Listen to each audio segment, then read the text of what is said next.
नमस्कार दोस्तों, आपके साथ हूं रहमान सैफी।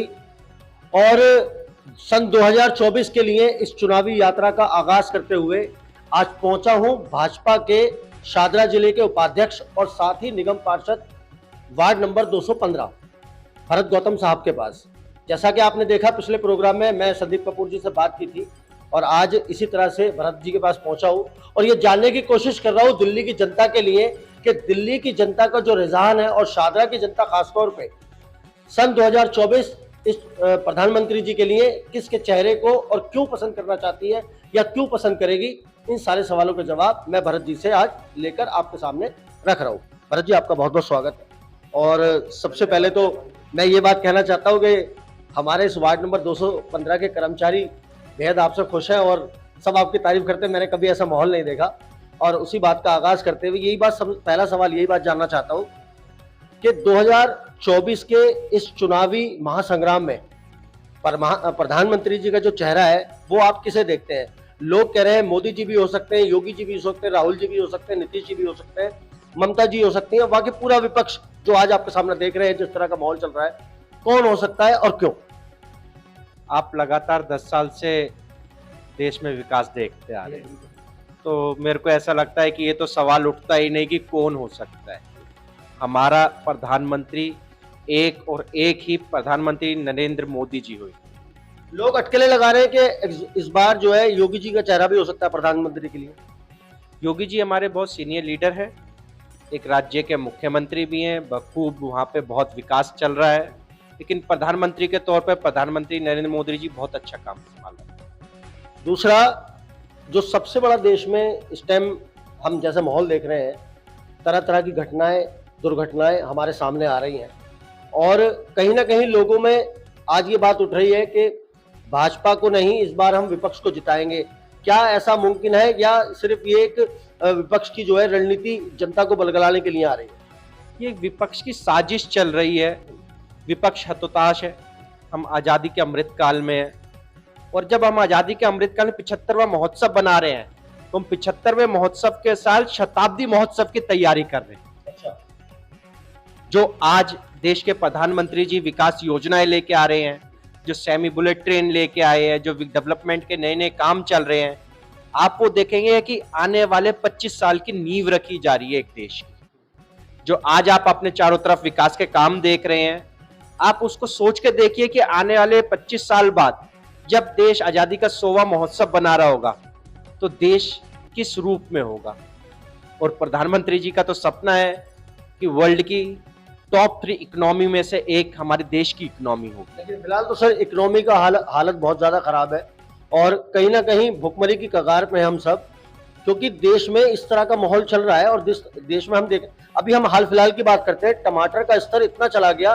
टमाटर एक ऐसी सब्जी है जो घर में मतलब हर दिन में 2-3 बार इस्तेमाल होती है, हर सब्जी में डलती है, तो उसकी महंगाई कहाँ जा रही है? महंगाई के विषय में आप कुछ बताइए।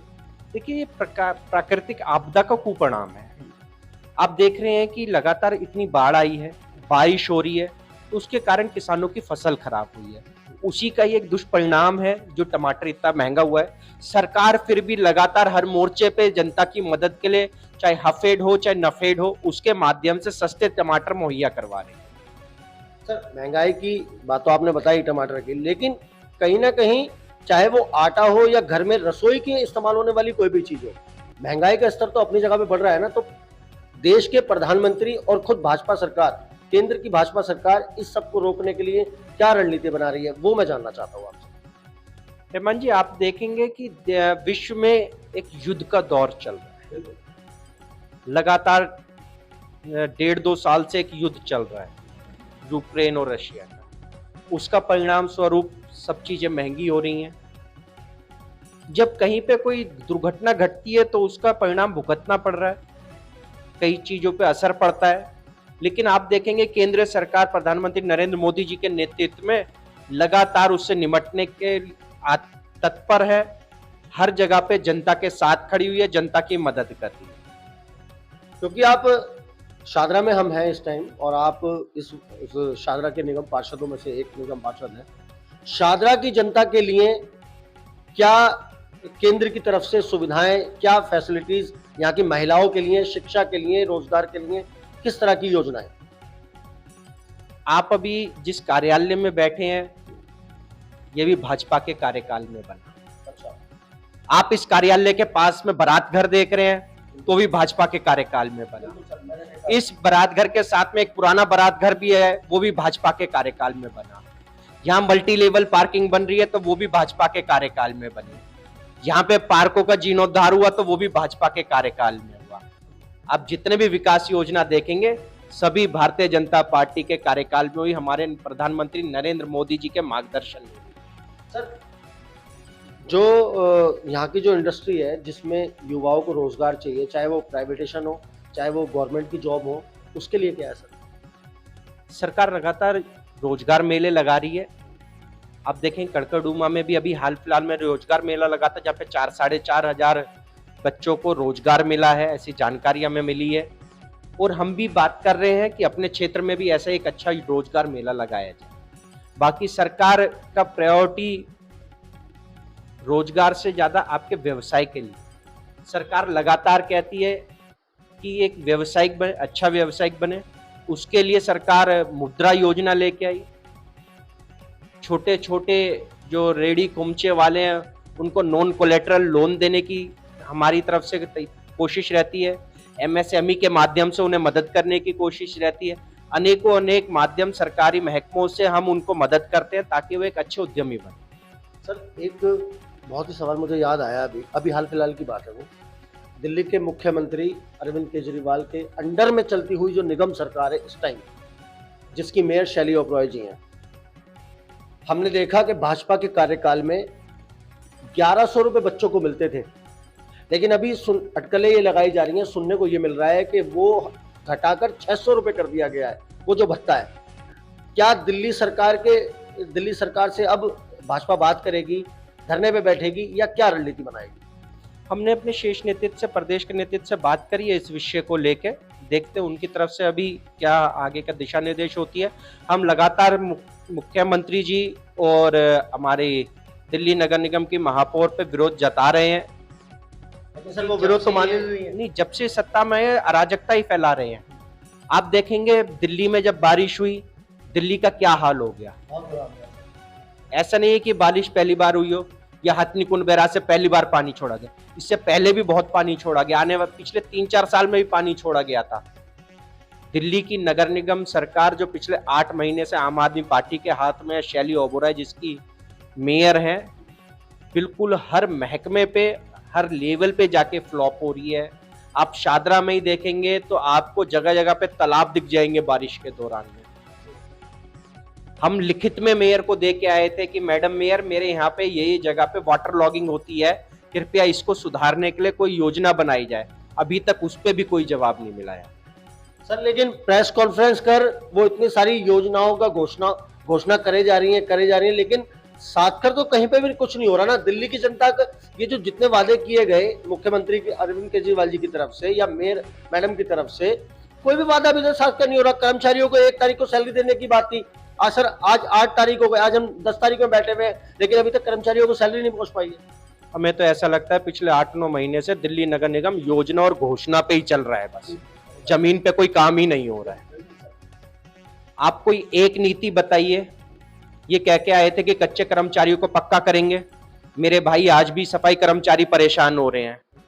मेरे माताएं बहनें आज भी नौकरी के लिए परेशान हैं, समय पे ये तनख्वाह नहीं दे पा रहे।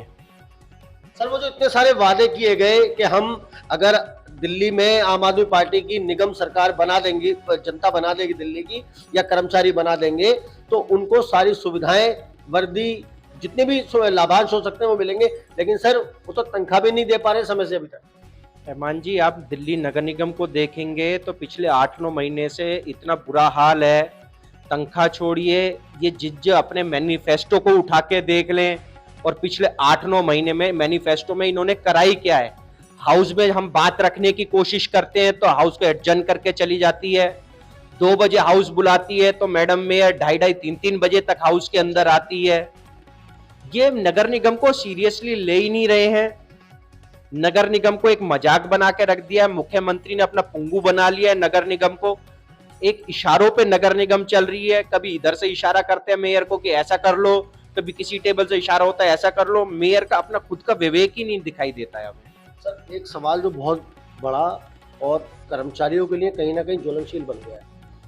कर्मचारियों का ये कहना है कि जब तक स्टैंडिंग कमेटी का चयन नहीं होगा तब तक कर्मचारियों की सारी मांगे डिमांडें वो पूरी नहीं होंगी और कहीं ना कहीं उनको इसी तरह से ये बीच मझधार में रखेंगे। कर्मचारियों को ना बुरा हो पाएगा, इससे ज्यादा बुरा नहीं हो पाएगा, इससे ज्यादा अब जो अच्छा होना था वो तो हो ही नहीं पा रहा। रहमान जी, मैं आपके न्यूज़ चैनल दिल्ली 1100 के माध्यम से एक सवाल नगर निगम के मेयर से पूछना चाहता हूँ। कोर्ट में गए थे तब भी तो स्टैंडिंग कमेटी के तीनों हमारे जीतो आपको घोषित करने पड़े। आप किस लालच में स्टैंडिंग कमेटी नहीं बनने देना चाहते?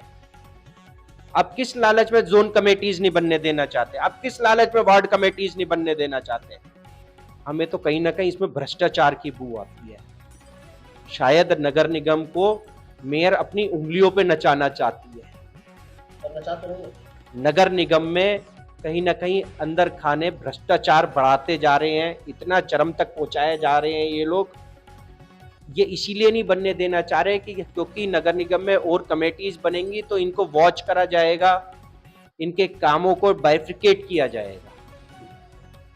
इन्होंने नगर निगम को एक पुंगू बना के छोड़ दिया। तो सर भारतीय जनता पार्टी के जितने भी जीते हुए निगम पार्षद हैं वो इस रणनीति को लेकर क्या कर रहे हैं? हम सभी समय समय पे मेयर से बात कर रहे हैं इस विषय को लेके। आप देखेंगे हाउस में भी हमने विरोध जताया था कि आपको वार्ड कमेटी का गठन करना चाहिए, लेकिन जैसे ही विपक्ष विरोध जताता है मैडम मेयर हाउस एडजर्न करके भाग जाती है।